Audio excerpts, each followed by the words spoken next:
Passons aux Mavs. Mm. Les récents finalistes NBA. Pareil, on parlait jeudi dernier d'une darling avec les Pacers. Bah, mine de rien, les Mavs, c'est quand même bien cool aussi, quoi.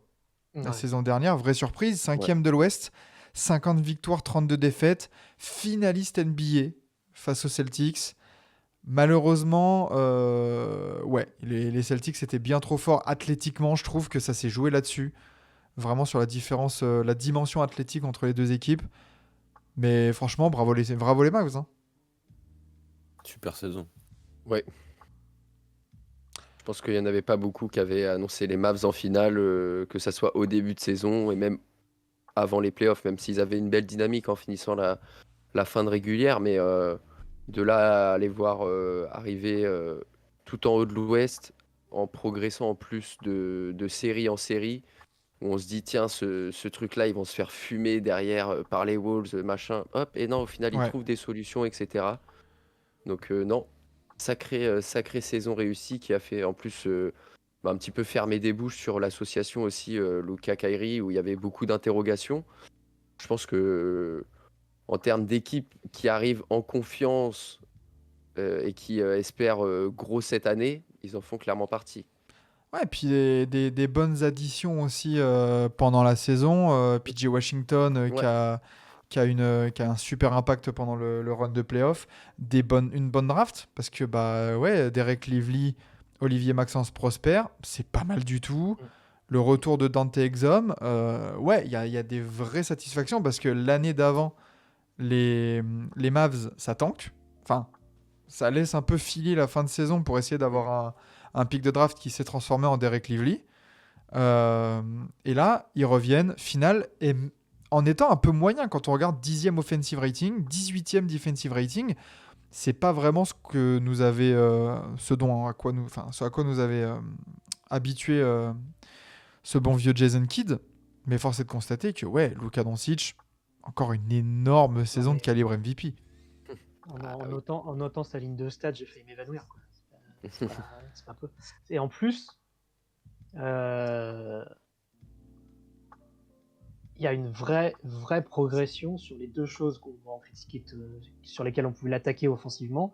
Le pourcentage à 3 points et sur la ligne, à 38% et 38% à 3 points, à coup de step back Ouais. permanente. Là. Et il est monté à 78 sur la ligne alors qu'on l'attaque. Je crois qu'il était noté ça, oui, son mieux c'était 75, il me semble, avant. Ouais. Et ouais, vrai. Je pense qu'il y a encore un peu de marge là-dessus. Je pense qu'on peut l'attendre autour des 85% quand même pour un joueur de son Il est calibre avec censé son être toucher. Ouais. dans ce range-là, ouais. Ouais. Après, Faudra l'autoriser à faire des step back au lancer. c'est ça. C'est ça. Ouais, faut limite que dire bon, Faut tu lui fais mettre ton Rudy devant. 6e pace avec le deuxième pourcentage de tirs pris à 3 points de la ligue. Voilà, c'est tout pour l'attaque, mais sans non plus avoir une énorme réussite. On Mm. l'a dit, le duo Doncic-Irving va bien. Derek Lively, super saison. Ils ont trouvé leur rim runner un peu. Ils avaient Javal McGee pendant une saison.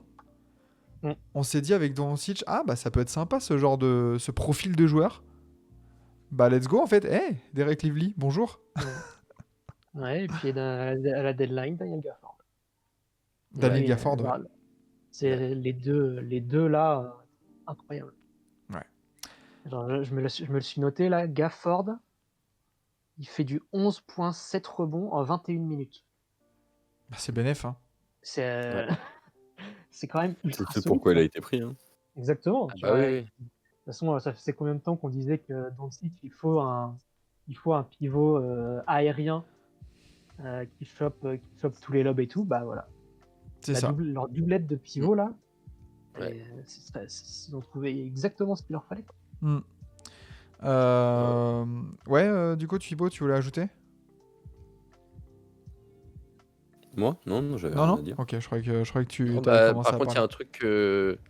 En plus, tout ce qu'on a évoqué, je trouve que ça s'est encore plus renforcé pendant les playoffs. Ils ont encore plus affirmé leur style de jeu. Je me souviens que je crois que c'était avant d'arriver en finale NBA. il y avait une stat qui était sortie sur le nombre d'alley-oop concrétisés par les équipes.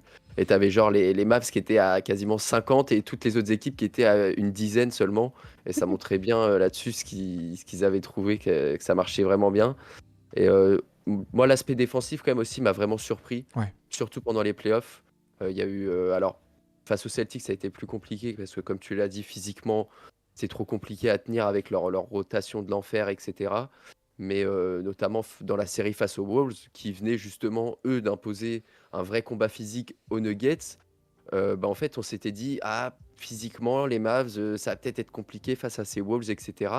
Et dans la bataille, dans le rebond, etc., ils ont été plus que présents. Ils les ont même battus là-dessus, alors que c'était un de leurs points forts. Donc ça, là-dessus, Jason Kidd, on a parfois demandé un petit peu, est-ce que c'est vraiment ce coach qu'il faut pour cette équipe, etc. Je pense que lui et son groupe ont quand même posé une masterclass pendant ce run de playoff. Je pense qu'ils ont enfin trouvé la formule pour entourer Luka Doncic. Bon, genre, voilà, l'entourer de gros défenseurs, de col bleu et de mecs qui sont capables aussi de shooter à 3 points et de sanctionner. Et on va le voir avec leurs petites emplettes de cet été qu'ils se sont renforcés dans cette idée-là.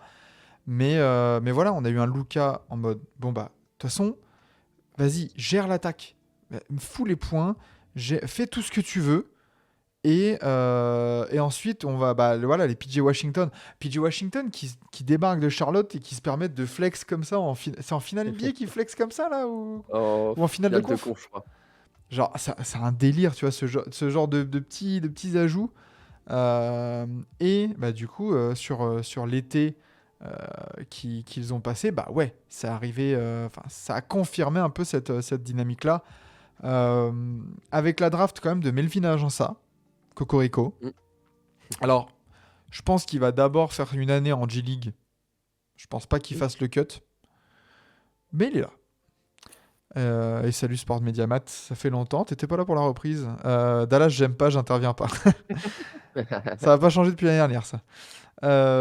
Arrivé Moi, de... j'ai une question à vous poser, les gars. Excusez-moi de te Vas-y. couper, Max.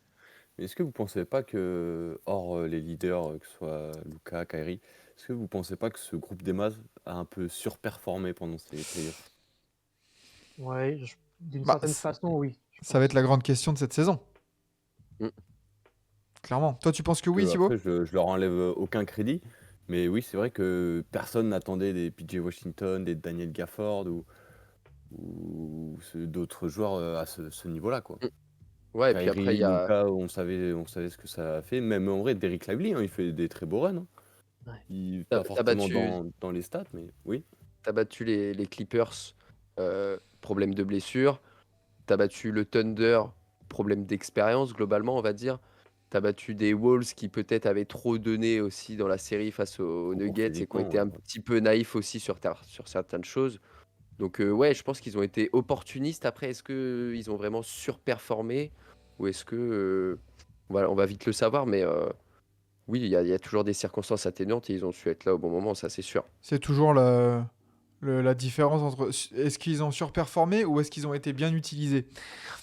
Ouais, on va le savoir. Est-ce qu'ils ont été utilisés à leur bon rôle, à la bonne petite dose, comme PJ Washington, voilà, ouais, c'est pas ton option 2, mais par contre, ça peut être une solide option 3-4, là, un mec en sortie de banc ou un mec qui il va te faire un match, je sais pas, il va te faire une petite dizaine de points, 6-7 rebonds, ouais, c'est parfait, quoi. C'est ce que on te demande, voilà. Un Ouais, peu de puis défense.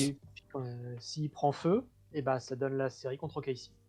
Ouais, Quasiment 18 points, à 47% à 3 points. c'est ça. Il était complètement en feu.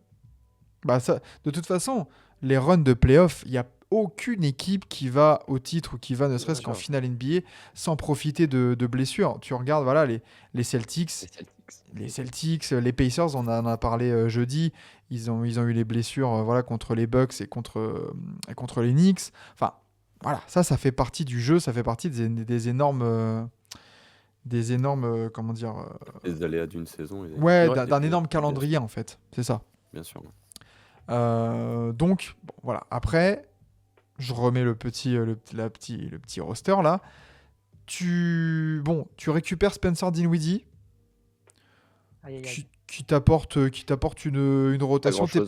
T'es pas convaincu, vous êtes pas convaincu les gars par l'arrivée de Dinwiddie? Ouais, pour l'avoir eu aux Lakers, je t'avoue que Ouais, ce que j'allais dire. Là, Après, c'est quelqu'un qui connaît le groupe dans Oui. sa Oui. ça par contre, de ouais, manière carrément. générale. en saison régulière, il peut t'aider à avoir une rotation supplémentaire Voilà, sur tu ce peux compter poste-là. dessus. Tu sais que tu n'auras pas un temps d'adaptation, tout ce qui est s'imprégner dans les schémas tactiques, tout ça. Donc non, pour moi, c'est pas forcément un ajout majeur à noter, mais c'est pas inintéressant non plus. Moi, je pense que on va pas lui demander d'être titulaire de toute manière. Non. Et je suis même pas sûr que ce soit la première rotation. Enfin, tu vois, genre, parce que du coup, juste en dessous, on voit dans les arrivées Quentin Grimes qui vient de New York. Ça, je trouve que c'est une arrivée qui est maligne. Bah, je pense que je l'ai mis en deuxième là dans la rotation, derrière Kyrie Irving. Mais bah, en fait, sur les lignes arrière, là, t'as Dante Exum qui est blessé, mais Ouais. qui, vu sa saison dernière, va légitimement avoir du temps de jeu. Bah, je serais pas choqué que Quentin Grimes, ça soit le quatrième là, un peu de ce bas court, hein, et que Dinwiddie, il récupère des minutes de garbage ou des minutes un peu, voire 4-5 quoi, par match. Je serais pas étonné. Quentin Grimes, on en pense quoi du coup de ce recrutement? Ah, Quentin Grimes, il est passé, Mhm. il est passé par Détroit là sur la fin de saison, mais il était blessé. Il a quasiment pas joué. Et le peu qu'il a joué, en fait, c'était en mode vas-y on l'essaye, et puis du coup ça allait pas, il rentrait aucun tir, rien. C'était Détroit quoi. On en a vu des bonnes choses à New York. Hein. C'est un mec qui va donner 120% de son énergie sur le terrain et tout. Défenseur. Ouais, puis il y avait des.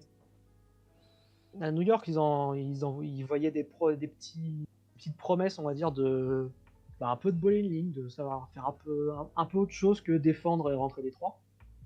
Donc, je serais pas surpris, ouais, comme tu disais, qu'il vienne assez tôt dans la rotation et pour voir s'il peut se développer. Ah, puis c'est un profil, je trouve, qui va bien avec Kyrie ou Doncic, qui Ouais. apporte des qualités différentes. Et ouais, je trouve que c'est assez malin. Najee Marshall, qu'on a vu aux Pels, qui apporte un peu de profondeur sur l'aile. Et je l'ai mis en 3, Klay Thompson, qui part des Warriors, le Splash Bro. On parlait d'entourer Luka Doncic avec des mecs qui savent défendre et qui peuvent sanctionner. Alors, c'est plus le défenseur que c'était dans le milieu des années 2010. Mais quand même, ça reste un sacré bras, on va dire. Et bah, sur une line-up où tu as en poste 1, 2, 3, Doncic, Kyrie Irving et Klay Thompson, tu peux plus trop te permettre de doubler Luka Doncic. Ça a commencé à être piqué. Ouais. Après, par contre, défensivement, pour les Mavs aussi, il faudra voir si tu te fais pas trop sanctionner derrière aussi. Il faudra trouver un équilibre, mais du coup, peut-être que Jason Kidd nous fera des choses intéressantes avec du Kyrie, par exemple, qui joue un petit peu plus parfois avec la seconde unit, etc. Il y aura un équilibre, je pense, à trouver là-dessus pour pas te retrouver trop exposé à chaque fois. Mais c'est clair qu'en termes de possibilités offensives, c'est violent. C'est violent. Clairement, hein, Ouais. parce que Et ce qui était dit dans la preview de Trash Talk des Warriors, c'est qu'on dit que la saison dernière, Klay Thompson fait une saison horrible au tir. Horrible, c'est 38%. ouais, Il voilà. a très, très bon. Oui, voilà. Mais après, dans un groupe et des systèmes qu'il connaissait sur le bout des doigts, quoi. Ouais, aussi. Ouais. Mais par contre, là, il va jouer avec le meilleur passeur qu'il ait jamais eu aussi. C'est-à-dire que jouer à côté de Steph Curry, c'est un autre jeu que de jouer à côté de Luka Doncic, qui a une grosse gravité aussi quand même offensive, comme peut l'avoir Steph. Par contre, en termes de lâcher la balle au bon moment et de trouver des passes un peu aveugles comme ça dans des angles impossibles, il peut se régaler le poteau. Oui, Oui. puis l'instinct de Klay pour se placer là où il faudra. Joueur intelligent. Ça peut faire Ouais. très très mal. Ouais. Donc ouais, non. Et puis après, sur le poste 4-5, PJ Washington, Maxi Kleber, Markieff Morris qui a prolongé, Derek Lively, Daniel Gafford, Dwight Powell. Ça bouge pas. Dans les départs, on a du Derrick Jones Jr., Tim Hardaway Jr. et Josh Green. Bon, Josh Green, ça fait un peu chier. Ouais, Josh Green et Mm. Derrick Jones Jr. étaient vraiment utilisés Derrick Ouais. Jones, en, ouais. Ouais, ouais. en 3&D, ouais. J'étais curieux qu'ils le gardent pas, qu'ils mettent pas un petit arbre intéressant d'ailleurs. Parce que moi, pendant le run des playoffs, je l'ai trouvé vachement intéressant. Ouais. Rentrer ses Les... tirs, quand il fallait galoper en contre-attaque et choper les ballons de Luka, il était là. Hmm. Ouais, Non, c'est clair que on Derrick Jones on parlait de qui est tous les parti aux alley-oops, Clippers. tous les alley-oops des Mavs. Je pense qu'il en recevait une bonne partie. Mais ça reste intéressant comme line-up, à voir ce que Jason Kidd va pouvoir en faire. Luka, là, qui n'a pas été au JO, donc il a pu se reposer. Là, il y a une petite blessure qui traîne, donc on va pas prendre de risque, mais il a pu au moins se reposer par rapport aux années précédentes, alors qu'il sort de finale. Quel est le joueur là que vous attendez? Il y a pas mal de joueurs qu'on peut attendre quand même cette saison. Est-ce qu'on attend beaucoup de Kyrie pour step up? Est-ce que Klay Thompson, ça sera le joueur à suivre? PJ Washington? Ça serait quoi? Ça serait qui votre joueur vraiment pour passer ce cap, la finale NBA? Ça serait qui? Hmm. Bah, moi, je trouve quand même que. Alors, est-ce que ça peut être Derek Lively, mais en termes de plafond, j'ai l'impression quand même que ça sera peut-être un joueur qui sera assez limité quand même, vu le profil, etc. Avec son Mais rôle. ouais, c'est exactement. Mais par contre, c'est peut-être là où tu as le plus besoin parce que quand même sur ce poste-là, tu as Lively, Gafford et puis Jay Washington en gros qui peuvent un peu tourner à 3. Mais après, je trouve que Kleber, Markieff Morris et Dwight Powell, bon, on souffle un petit peu quoi. Ouais. Ouais. Donc Je me si demande Derek si- Lively peut prendre encore un peu plus d'importance et avoir encore un peu plus d'impact, vu que c'est le plus jeune, donc entre guillemets, c'est peut-être lui qui peut amener un petit peu cette progression, cette évolution. Mais déjà, ouais, depuis son arrivée l'année dernière, ça a tout de suite changé la face des Mavs, qui ont tout de suite compris que oui, en fait, un pivot avec Lucas, c'est utile. Et j'ai hâte de voir sa progression parce qu'il fait quand même une sacrée saison pour un rookie. D'accord avec ça, les gars? Ce serait votre joueur aussi, un peu là? Ce serait pas forcément mon joueur, mais oui, je suis d'accord avec Kevin. C'est un jeune, il est frais, il peut encore courir. Ce qui a fait bien les affaires des Mavs, on a vu. Puis même, c'est quelqu'un qui a compris, et même s'il a été un peu obligé de le comprendre rapidement, c'est qu'il n'aura pas 10 000 tickets shoot. Il est là pour suppléer Luka. Et l'année dernière, il l'a fait parfaitement. Donc, à lui de refaire la même cette saison, mais en mieux. Ok. Mais sinon, moi, pour ma part, personnellement, je prendrais Klay Thompson. Parce qu'il sort d'une sale saison à Golden State. Mais c'est un gars qui a de l'expérience, c'est un gars qui a 4 bagues, faut pas l'oublier. C'est un gars qui, comme disait Martin, mine de rien, a été critiqué, mais 39% derrière l'arc, c'est pas rien. Et défensivement, bah, c'est pas un plot, mais c'est pas le défenseur élite que c'était. Donc je pense qu'il a beaucoup à jouer, Klay Thompson, cette Beaucoup saison. à prouver peut-être, ouais. Sur son attitude, ouais, surtout, je pense. Bah, c'est un vrai challenge, hein. C'est la draft 2011. Ça fait 13 ans qu'il était aux Warriors. Tu changes totalement d'environnement, d'atmosphère. Après, je pense que en termes de type d'équipe, ça va. Il va pas être trop dépaysé, on va dire. Ça va, il va pas chez le grit and grind des Grizzlies des années 2010, quoi. Ça va, ça Non, joue mais je pense offensif. que c'est le gars qui ça va lui satisfaire de soit aller dans le corner, soit enfin du moins rester derrière l'arc et attendre la passe un peu what the fuck que personne n'attend de Luka et de après mettre dedans quoi. Ouais, Et clairement. de l'autre côté du terrain, et ben essayer de se rapprocher au mieux du défenseur élite qu'il était quoi. Ouais. Même si on va pas se mentir, c'est du passé. C'est ça. Bah, de toute façon, et puis après, au-delà de la blessure, il vieillit, hein, le pépère, hein. Après, Mm. est-ce que pour un peu leur décharge, on parlait des inquiétudes qu'on a par rapport aux Grizzlies et à leur défense des pivots. Par rapport aux années d'avant, j'ai l'impression que la NBA est moins une ligue de poste 3. Donc peut-être que ça peut aussi les arranger de se dire bon bah il y a énormément d'extérieurs qui sont très forts là en ce moment. Les postes 3 limite ils sont vieillissants quoi. Ou alors même sujet à Pépin, c'est qui vraiment le meilleur poste 3 là en NBA? Est-ce que c'est encore LeBron? C'est Tatum, mais il joue Tatum? 4. Ouais, voilà, Ouais, Tatum. En fait, les En monstres. forme, je pense à Butler. Ouais, Butler, on en a Mais parlé en forme. aussi. voilà. Butler, Après, c'est quelqu'un, il a déjà prouvé par 2 fois, c'est quelqu'un qui a mené son équipe en Oh. finale NBA 2 fois. Il y a une année, il passe à un match d'y retourner aussi. Donc non, pour moi, mais ça reste, c'est un peu comme un Kawhi, quoi. Il faut qu'il soit en forme et sur le terrain. c'est ça, faut qu'il soit en forme, qu'il ait choisi son match. Enfin, voilà. Après, oui, en talent pur, mais il joue pas assez, c'est Kawhi. Mais en fait, quand on fait le tour, LeBron, il est vieux. Tatum, il joue 4 comme on l'a dit. Au cas où, ce serait quoi? Jalen Brown en 3? Mais bon, au niveau taille et poids, c'est pas ça qui va déstabiliser vraiment Klay Thompson.